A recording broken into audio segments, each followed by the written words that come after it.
Yeah. I done got me some stuff. I got some stuff.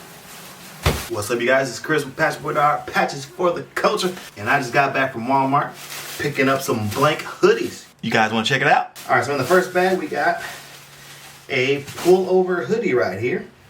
Solid black, because you know I like me some black hoodies. You can't go wrong with solid black hoodies. So I got the solid black hoodie here. It was $14. There it is right there if you guys want to know what the brand is. It's that athletic brand. This is a Ranger Green version.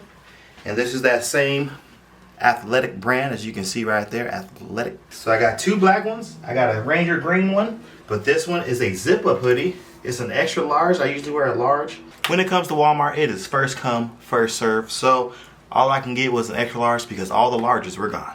Let's do a test fit with this extra large, see how it fits. Because I do got a sewing machine. Yes, I do know how to sew, so I could hem it up, make it one size smaller if I wanted to.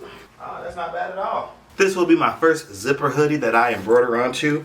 I don't have any zipper hoodies at all. When I get a hoodie that has a zipper, I like to get a hoodie where the zipper matches the color of the hoodie. And in this other Walmart bag, as you can see, we got another black hoodie right there. So it's another black pullover hoodie, size large. Yes, guys, I only got size larges because these hoodies are going to be for me. I'm stepping up my own hoodie game. One other thing I got is I didn't get this from Walmart. I got it from Ross.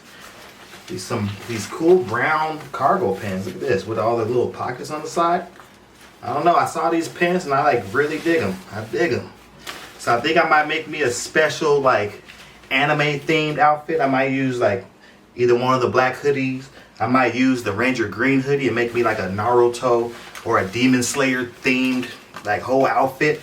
So on these sweatpants here, I might even embroider some Demon Slayer or some Naruto stuff on there. Who knows? We'll see once I actually start embroidering. This has been a quick behind the stitches with Chris. We are going to come up with some designs so we can embroider onto these blank hoodies. So that way we have them for the fall and for the winter. We'll see you on the next video. Peace.